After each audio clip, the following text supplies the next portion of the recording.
아침 안개가 설악산 국립공원의 동쪽 경계 도로 위에 여전히 낮게 깔려 있었다.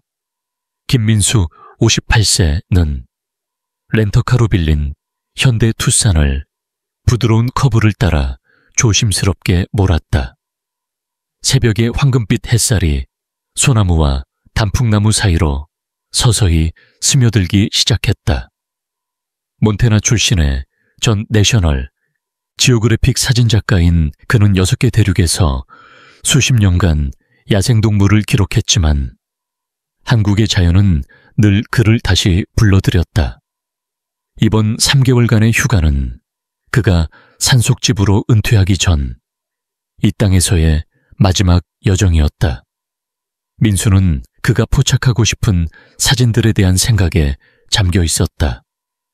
어쩌면 나무 위에 앉은 성숙한 수컷 호랑이 혹은 강을 건너는 멧돼지 무리의 모습일지도 몰랐다.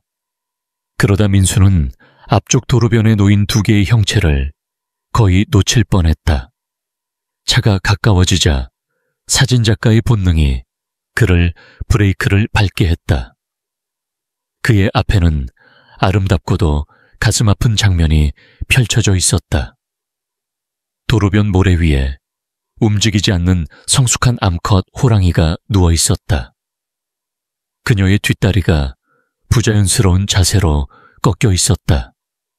그 옆에는 약 8개월 된 새끼 호랑이가 어미에게 바짝 붙어 누워 있었고 그의 머리는 어미의 목에 보호하듯 얹혀 있었다. 호박색 눈동자는 민수의 차를 경계하며 바라보고 있었다. 30년 넘게 야생을 경험한 민수는 즉시 이 상황이 드물고 위험하다는 것을 알아차렸다. 그는 차를 약 50m 떨어진 곳에 세우고 엔진을 끈 뒤 조심스럽게 망원 렌즈를 꺼냈다. 렌즈를 통해 그는 어미의 부상을 선명히 볼 수 있었다. 오른쪽 뒷다리가 부러져 있었다. 어미는 아직 숨을 쉬고 있었지만 약하게. 새끼는 계속해서 어미의 얼굴을 핥았고 가끔 어미의 목에 머리를 비비며 깨우려는 듯했다. 차가 지나갈 때마다 새끼는 몸을 낮추고 어미를 보호하며 방어적인 자세를 취했다. 민수는 일련의 사진을 찍으며 가슴이 아렸다. 30년간 자연의 모든 모습을 목격했지만 이렇게 감동적인 장면은 드물었다. 그는 재빨리 위성전화를 꺼내 설악산 국립공원 구조센터에 연락했다. 20분 뒤 공원 관리국 지프가 나타났다. 스탠퍼드 대학에서 교환 프로그램으로 설악산에서 연구 중인 52세의 미국인 야생동물 생물학자 박지은 박사가 내렸다. 그녀와 함께 온 이는 30년간 한국의 보호구역에서 일한 한국인 레인저 이준호와 큰 고양이과 동물 전문 수의사 최영훈 박사였다. 구조팀은 즉시 안전구역을 설정하고 차량 속도를 줄이라는 표지판을 설치했다. 지은은 쌍강용으로 어미 호랑이와 새끼의 상태를 관찰한 뒤 동료들과 계획을 논의했다. 그녀의 경험상 부상당한 어미 호랑이에 접근하는 것만으로도 어려웠지만 보호 본능이 강한 새끼가 함께 있다면 난이도는 배가 되었다. 구조팀이 마취총을 준비하는 동안 민수는 특이한 점을 발견했다. 새끼는 끊임없이 어미와 위협으로 인식되는 모든 것 사이에 자신을 위치시키며 위험에 처하더라도 어미를 지켰다. 그는 생존 본능과 달리 도망치려는 의지를 전혀 보이지 않았다. 민수의 렌즈는 새끼가 구조팀과 어미 사이에 보호하듯 서 있는 순간을 포착했다. 등이 굽고 귀가 납작하게 접힌 채 끝까지 싸울 각오가 되어 있는 모습이었다. 지은은 두 호랑이를 동시에 마취해야 한다고 결정했다. 각각의 개체에 맞춘 정확한 마취제 용량으로 두 발의 마취 다트가 준비되었다. 두 발은 동시에 발사되어야 했다. 새끼를 먼저 마취하면 부상당한 어미가 새끼를 보호하려 공격할 수 있었다. 반대로 어미를 먼저 마취하면 새끼가 공황 상태에 빠져 숲으로 도망칠 가능성이 있었다. 결정적인 순간이 왔다. 두 개의 마취총이 정확히 조준되었다. 부드러운 쉿소리와 함께 다트가 거의 동시에 두 호랑이에 맞았다. 새끼는 움찔하며 약하게 으르렁거렸고 마취제가 효과를 발휘하기 전 마지막 순간에 어미에게 다가가려 했다. 그는 어미의 발 위에 머리를 얹은 채 쓰러졌고 이는 민수가 포착한 모성애의 감동적인 이미지가 되었다. 이 사진은 나중에 이 이야기의 상징이 되었다. 구조팀은 재빨리 접근했다. 어미 호랑이의 상태는 멀리서 본 것보다 훨씬 심각했다. 오른쪽 뒷다리가 여러 곳에서 부러졌고 옆구리에는 여러 상처가 있었다. 아마도 차량 충돌로 인한 부상이었다. 지은은 이 호랑이가 밤새 고통 속에서 새끼를 지키려 했다고 판단했다. 그녀는 안전한 피신처를 찾아 떠났어야 했지만 새끼 때문에 그러지 않았다. 지은이 속삭였다. 두 호랑이는 차량에 실려 설악산 야생동물 재활센터로 급히 이송되었다. 민수는 자신의 차로 뒤를 따르며 심장이 두근거렸다. 그는 야생에서 많은 죽음을 목격했지만 이번만큼 긍정적인 결과를 바란 적은 없었다. 설악산 야생동물 재활센터는 긴박함으로 가득했다. 어미 호랑이, 이름은 루나로 정해졌다. 는 즉시 수술실로 옮겨졌다. 최용훈 박사와 그의 팀은 루나의 상태를 빠르게 평가했다. 그녀의 뒷다리는 세 곳에서 심하게 부러졌고 내부 출혈에 징후도 있었다. 루나를 살리려면 즉시 수술이 필요했다. 한편 별도의 검사실에서 지은과 다른 직원들은 새끼, 이름은 러로 정해졌다를 점검했다. 레오는 신체적으로 완전히 건강했지만 약간 영양실조 상태였다. 그러나 마취제가 풀리자 진짜 문제가 드러났다. 레오는 깨어나자마자 공황 상태에 빠져 으르렁거리며 우리를 탈출하려 했다. 그는 어미를 찾으며 애절한 울음소리를 냈다. 음식과 물을 거부하고 우리를 계속 부수려 하며 탈출구를 찾았다. 지은은 이런 강렬한 반응을 호랑이 새끼에게서 본 적이 없었다. 보통 호랑이 새끼는 음식이 제공되면 새로운 상황에 빠르게 적응한다. 하지만 레오는 오직 어미를 찾는 데에만 몰두했다. 3시간의 관찰 끝에 지은은 과감한 제안을 했다. 레오의 우리를 루나의 회복실 근처로 옮기는 것이었다. 이는 표준 절차를 위반하는 일이었지만 그녀는 레오가 어미를 찾으려다 자신을 해칠 가능성을 막기 위해 이 방법이 필요하다고 믿었다. 루나의 수술은 거의 5시간에 걸쳐 진행되었다. 최용훈 박사와 팀은 루나의 뒷다리에 티타늄 핀과 플레이트를 설치하고 내부 부상을 치료했다. 팀은 지쳤지만 루나가 안정되자 만족했다. 루나는 회복구역으로 옮겨졌고 지은의 계획에 따라 레오의 우리는 회복구역 옆에 배치되었다. 단방향 유리벽이 그들을 갈랐다. 레오는 어미를 보고 냄새를 맡을 수 있었지만 루나는 회복 중 스트레스를 피하기 위해 새끼를 볼 수 없었다. 효과는 즉각적이었다. 레오가 어미를 알아보자마자 즉시 진정했다. 그는 조용히 우리에 붙어 루나를 향해 앉았고 처음으로 직원들이 제공한 음식을 받아들였다. 이 행동은 연구팀을 놀라게 했다.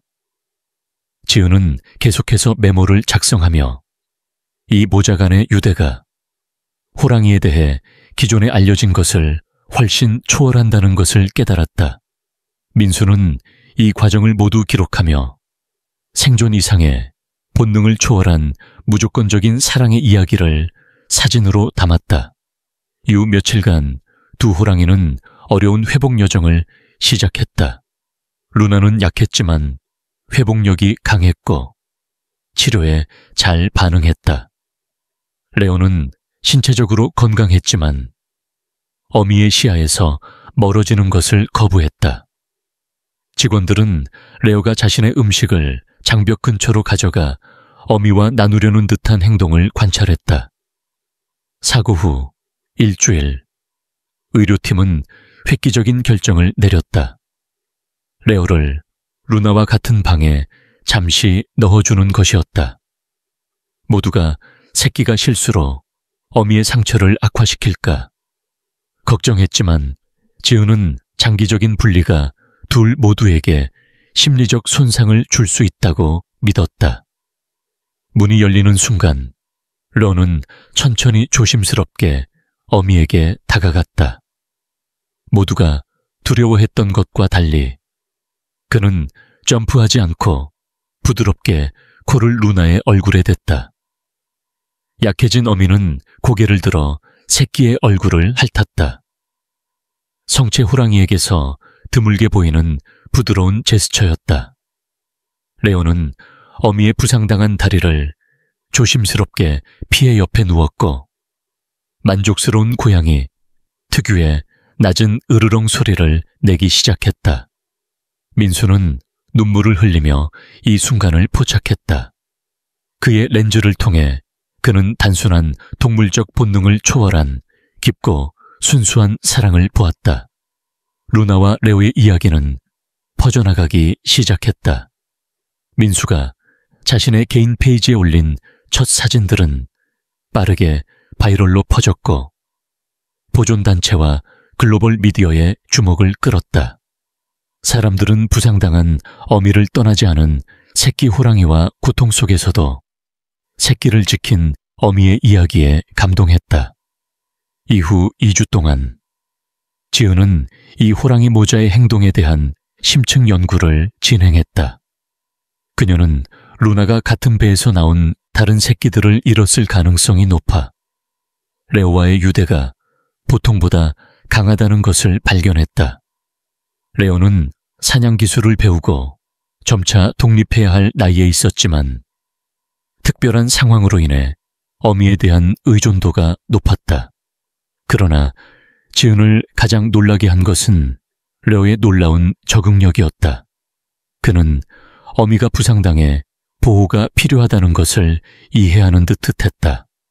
그는 정기적으로 방을 순찰하며 낯선 이가 접근하면 으르렁거리고 항상 문을 볼 수 있는 위치에 자리 잡았다.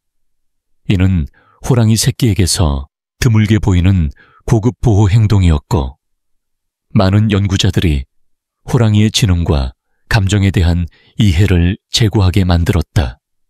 대중의 관심은 설악산 야생동물 재활센터에 기부의 물결을 일으켰다.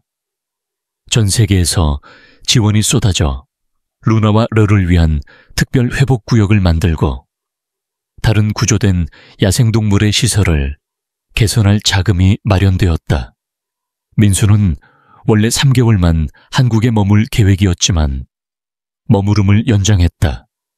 그는 루나와 레오의 회복 여정을 기록하는 장기 다큐멘터리 프로젝트를 시작했다. 매일 그는 몇 시간씩 관찰하고 사진을 찍으며 야생에서의 모성애에 대한 숨막히는 이미지 컬렉션을 만들었다. 사고 후 한 달이 지나자 루나는 제한된 공간에서 살짝 절뚝이며 서고 걸을 수 있게 되었다. 레오는 항상 어미 곁에 있었고 때로는 앞서 걸으며 길을 안내하든 때로는 뒤에서 보호하듯 했다. 루나가 지치면 레오는 그녀 옆에 누워 도로변에서 처음 발견되었을 때와 같은 자세로 머리를 그녀의 몸에 얹었다.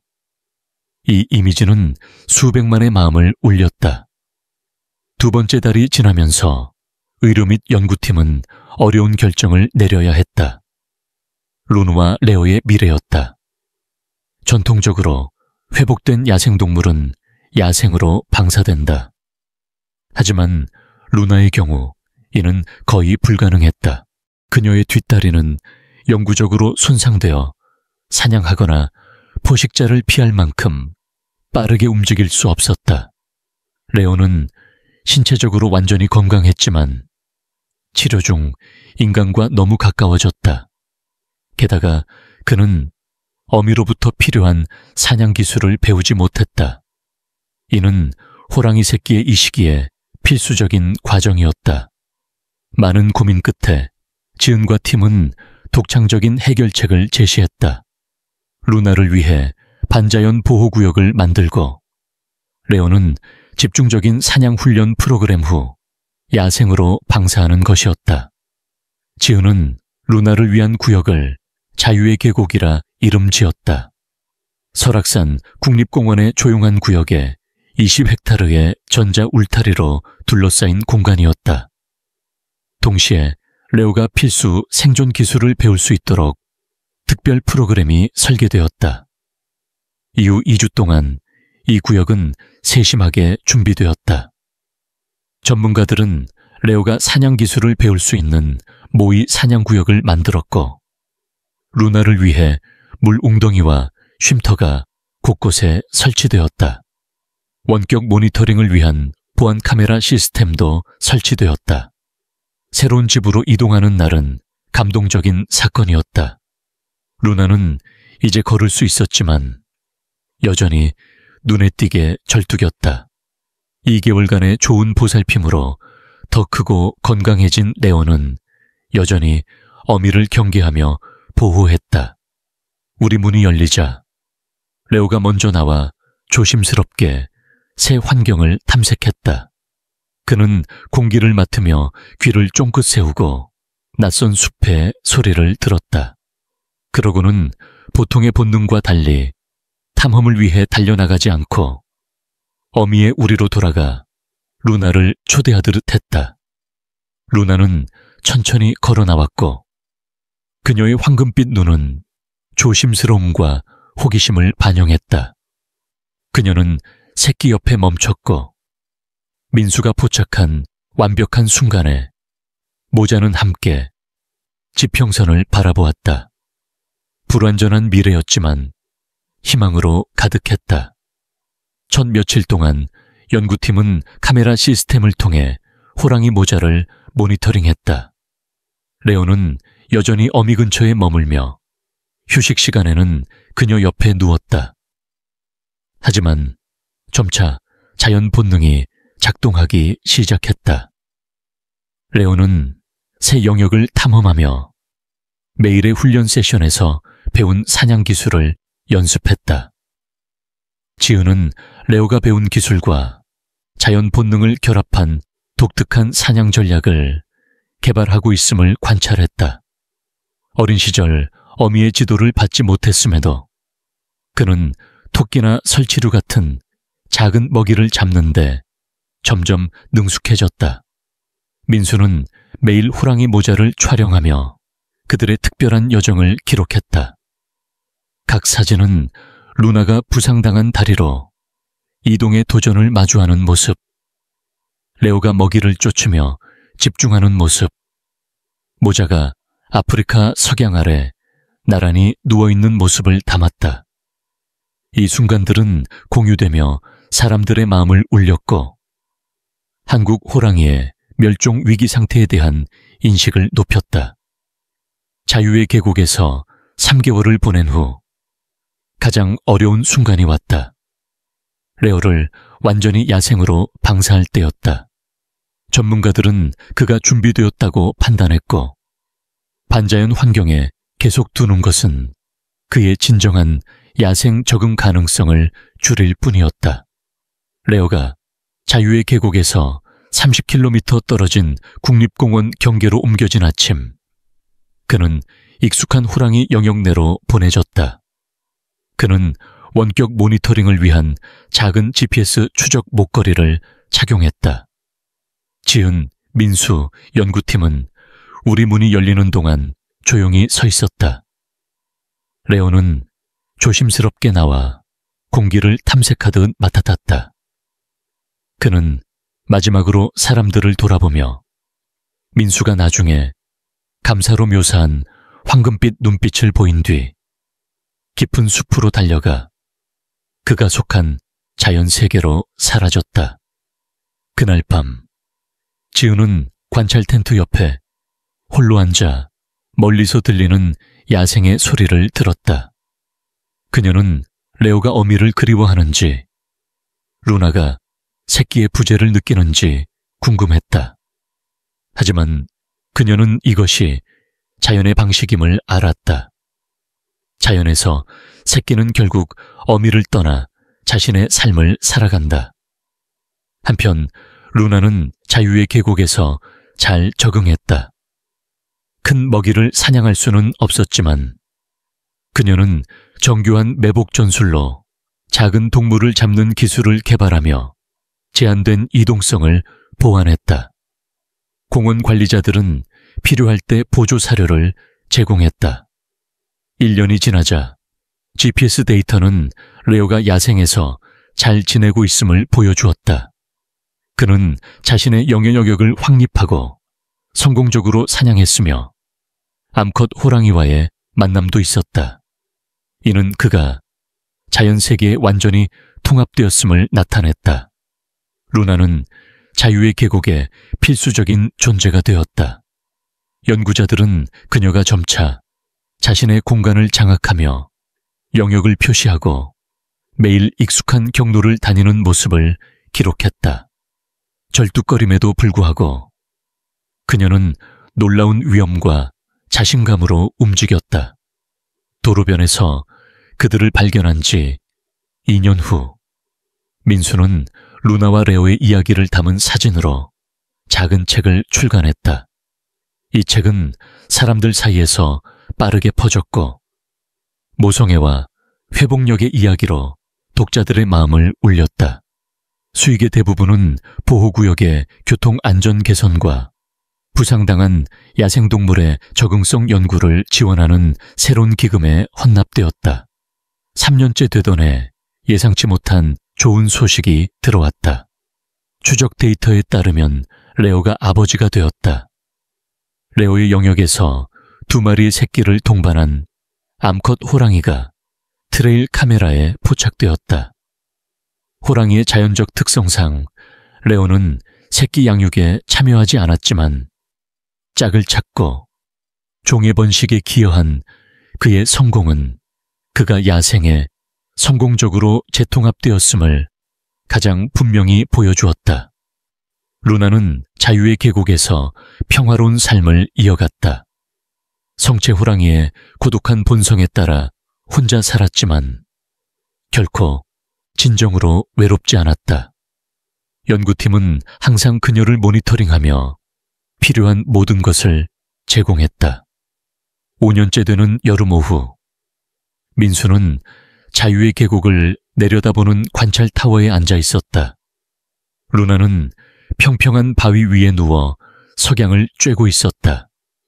그의 카메라 렌즈를 통해 그는 그녀의 눈에서 평온함을 보았다.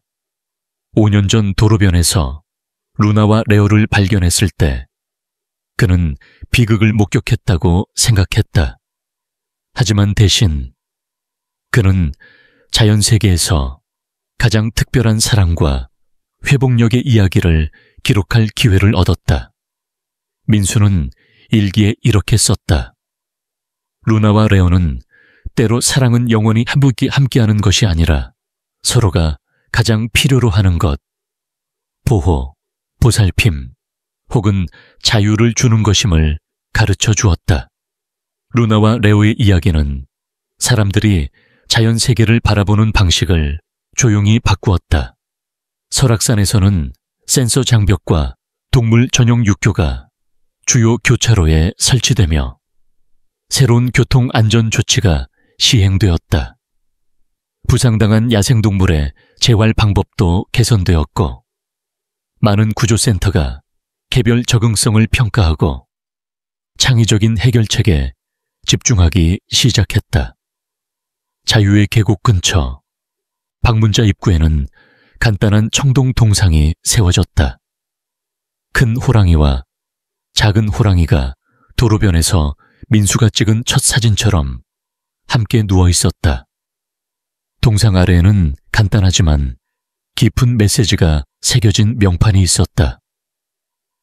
루나와 레오에게, 사랑에는 경계가 없음을 세상에 가르쳐준 이들에게, 그리고 어려움 속에서도 사랑하는 이를 포기하지 않은 모든 이들에게. 매일 방문자들은 이 동상 앞에 멈춰 서서 부상당한 어미를 떠나지 않은 호랑이 새끼와 그 후에 놀라운 이야기를 들으며 눈물을 흘린다. 그들은 한국 호랑이뿐 아니라 모든 형태의 사랑의 힘에 대한 더 깊은 이해를 가지고 떠난다. 야생에서 배울 수 있는 교훈이다. 한편 자유의 계곡 깊은 곳에서 루나는 그녀의 삶을 이어간다.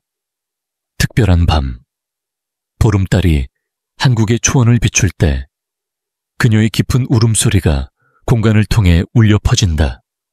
슬프거나 외로운 울음이 아니라 자신의 상황에서 평화를 찾고 제약 속에서 자유를 얻은 생명체의 존재를 확인하는 소리다. 그리고 수십 킬로미터 떨어진 한국의 밤 어둠 속에서 이제 강한 성체 수컷 호랑이가 된 레오는 어미가 보호하기 위해 희생했던 자유로운 삶을 이어간다. 도로변의 절박한 순간에서 시작된 모자의 여정은 사랑과 삶의 지속적인 힘에 대한 증거가 되었다. 결코 끝나지 않고 이를 목격한 모든 이의 마음속에서 살아 숨쉬는 이야기다.